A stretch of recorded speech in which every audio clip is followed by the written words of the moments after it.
नमस्कार दोस्तों, आपके अपने चैनल शैलेंद्र मोहम्मदाबाद में स्वागत है। और आज हम उपस्थित हैं सारनाथ पे। और सारनाथ में जो कि भगवान बुद्ध और बौद्ध धर्म से एक महत्वपूर्ण संबंध रखता है और बहुत ही पावन स्थली है, जो कि यहाँ पे बौद्ध लोग हमेशा आते रहते हैं। श्रीलंकाई मंदिर भी यहाँ पे है। तो इस समय हम लोग खड़े हैं धामे एक स्तूप पर। आप देख सकते हैं यहाँ स्तूप के पास में हम लोग खड़े हैं और यहाँ का आप नज़ारा देख सकते हैं। बहुत ही अद्भुत है, क्योंकि कहा जाता है कि यहीं पे भगवान बुद्ध ने अपना प्रथम उपदेश दिया था और अपने शिष्यों को जो है कि यहीं पे शिक्षा दी थी। और बता दें कि यदि आप इस धार्मिक स्तूप वाले पार्क में आप घूमना चाहते हैं तो मात्र 20 रुपए का ऑनलाइन टिकट आप जब बुक कर लेंगे तो आपको अंदर जाने दिया जाएगा, जहां पे आपको शिलापट्टों पे अंकित यहाँ के इतिहास को देख सकते हैं।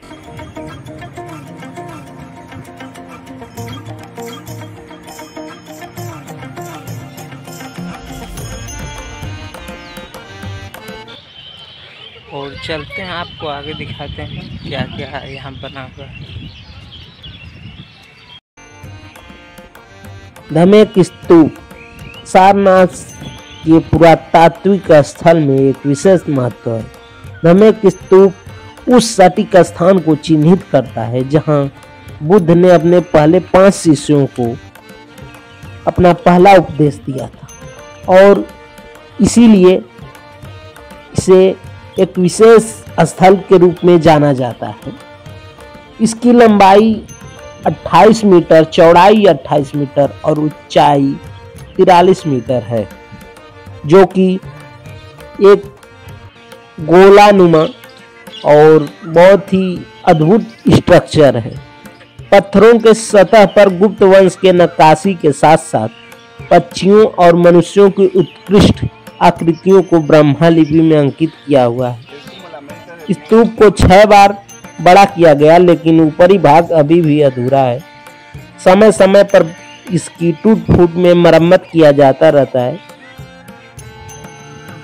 544 ईसा पूर्व बुद्ध के परिनिर्वाण के बाद उनके अवशेषों का अंतिम संस्कार किया गया और राख को विभाजित कर 8 स्तूपों के नीचे दफनाया गया, जिसमें से धार्मिक स्तूप भी संभवतः इसमें से एक है। बाद में मौर्य राजा अशोक ने इसका विस्तार करवाया। 17वीं सदी की एक जैन पांडुलिपि में वाराणसी के एक जैन मंदिर को भी उल्लेख होता है, जो कि इस सारनाथ में ही है और यहाँ से कुछ ही दूरी पर बना हुआ है।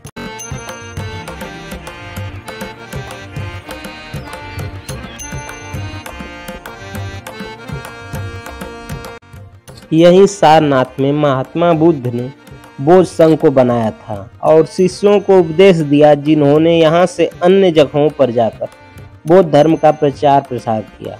यहीं से सारनाथ बौद्ध धर्म का एक विशेष धार्मिक स्थल के रूप में सामने आया। कलिंग युद्ध के बाद जब सम्राट अशोक ने बौद्ध धर्म अपनाया, तब उन्होंने सारनाथ में कई स्मारक बनवाए, जिनमें से एक धर्मराज का स्पूत भी था। सारनाथ में खुदाई में मिले स्ट्रक्चर से पता चलता है कि सिर्फ अशोक ही नहीं, शुक वंश काल में ईसा पूर्व से 100 साल पहले यह संभवतः बनाए गए यहाँ के जो स्ट्रक्चर थे वो थे। यहाँ कुषाण से लेके गुप्त वंश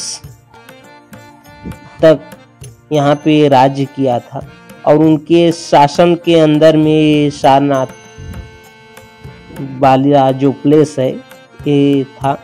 बाद में 6ठी शताब्दी में हुड़ों के आक्रमण के समय जो है कि देश में काफी समस्या हुई और सारनाथ भी काफी क्षतिग्रस्त हुआ।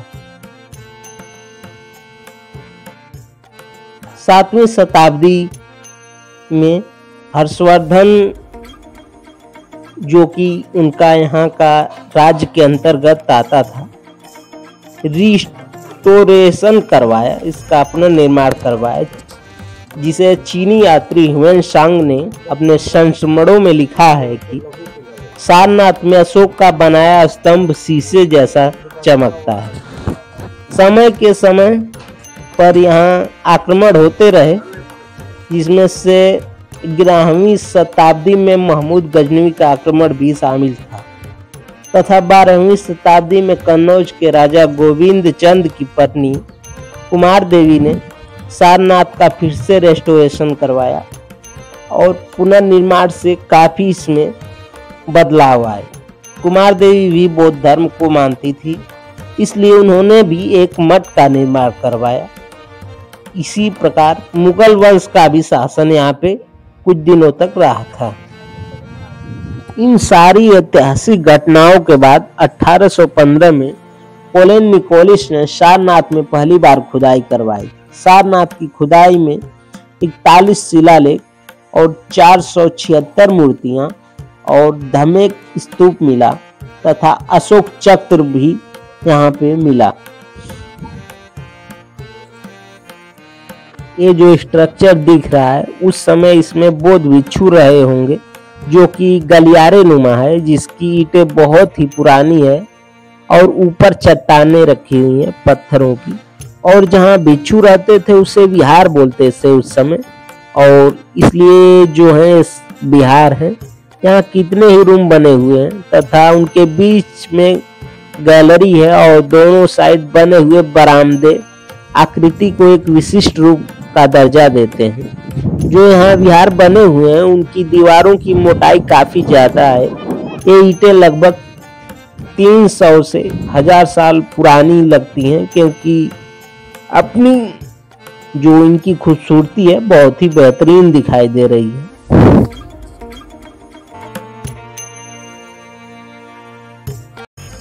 आप देख सकते हैं जो ये हमारे पीछे दिख रहे हैं पत्थर और ईंटों के बने हुए जो ये कुछ ऐसे नक्काशी के हैं, ये बहुत ही पुराने हैं, करीब 5100 साल से भी पुराने हैं।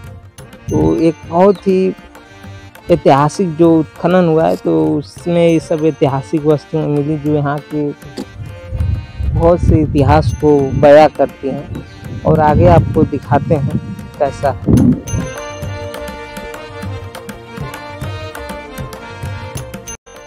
अब आपको ले चलते हैं जो यहाँ पे भगवान बुद्ध, महात्मा बुद्ध की स्टैचू स्थापित की गई है 80 फीट की, उसे दिखाते हैं। आप देख रहे होंगे यही स्टैचू है जो कि भारत की सबसे ऊंची स्टैचू है और महात्मा बुद्ध की, और ये 80 फीट की है। और इस प्रतिमा को थाईलैंड और इंडिया के संबंधों को मजबूत करने के लिए दोनों के सहयोग से और स्थापित किया गया, और बहुत ही सुंदर मूर्ति है। यहाँ विभिन्न देशों के लोग आते रहते हैं, और एक धार्मिक कुछ लोगों के लिए, कुछ लोगों के लिए आध्यात्मिक और कुछ लोगों के लिए एक पर्यटन स्थल है और ऐतिहासिक तो है ही। तो यहाँ पे आपको स्टैचू दिखाने के बाद अब आपको ले चलते हैं साइड में जो और भी मंदिर हैं भगवान बुद्ध, महात्मा बुद्ध की, और जो यहाँ पे चौखंडी स्तूप है उसे भी आपको दिखाएंगे। तो बने रहिए हमारे वीडियो में और देखते रहिए।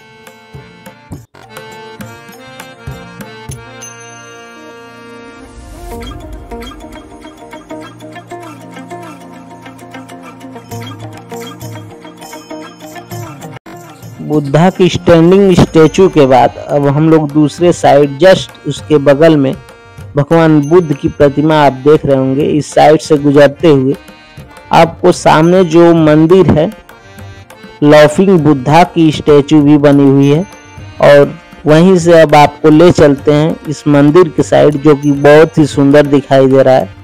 और इस मंदिर के पास ही एक लाफिंग बुद्धा की स्टैचू जो कि बनी हुई है।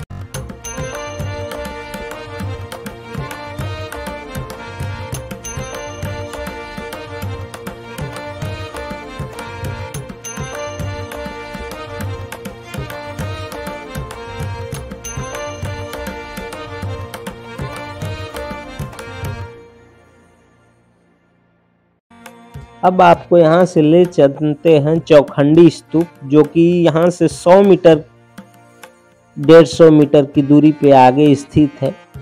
और जो है कि चौखंडी स्तूप का भी एक विशेष महत्व है। और यहाँ से आप देख सकते हैं बाहर ऑनलाइन टिकट का बोर्ड्स लगा हुआ था, वहाँ से आप स्कैनिंग करके टिकट बुक कर सकते हैं। और अंदर आने के बाद आप देख सकते हैं चौखंडी स्तूप आपको दिखाई दे रहा होगा। और क्या है इसका इतिहास से भी आपको बताते हैं, तो बने रहिए और चलिए आगे आपको ले चलते हैं और इसके बारे में आपको विस्तार से बताते हैं। ये पार्क काफ़ी साफ सुथरे हैं और यहाँ पे प्लास्टिक, पीने खाने की कोई भी फूड आइटम्स वगैरह नहीं लाना है, इसलिए शायद इनकी स्वच्छता काफ़ी अच्छी बनी हुई।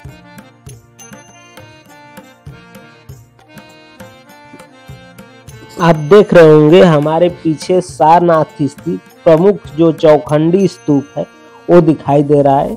ये चौकोर आकृति में बना हुआ कुर्सी के आकार पर क्रमशः बढ़ती हुई 3 मंजिलें ठोस ईंटों से बनाई गई है, इसलिए इसे चौखंडी स्तूप भी कहते हैं। इस स्तूप में ईंट और रोड़ी का बड़ी मात्रा में उपयोग किया गया है। यह स्तूप चारों ओर से अष्टभुजी मीनारों से घिरा हुआ है। कहा जाता है कि यह स्तूप मूल रूप से सम्राट अशोक द्वारा बनवाया गया था और गुप्त काल में यह विशाल स्तूप बन के तैयार हो चुका था और इसके चारों ओर काफी साफ सफाई का ध्यान रखा गया है। उसको बहुत अच्छी तरह से संरक्षित किया गया है। तो आपको भी कभी मौका मिले यही सारनाथ आने का और यहाँ के ऐतिहासिक चीज़ों को देखने का, तो आप जरूर आइए और यहाँ आकर आपको बहुत सी ऐतिहासिक चीज़ों के साथ साथ बनारस की जो अद्भुत इतिहास है, बहुत ही रोमांचकारी और अद्भुत है, जिसे आकर यहाँ और देखने का जो मज़ा है वो अलग ही है और जानकारियों के साथ बहुत अद्भुत जानकारी है।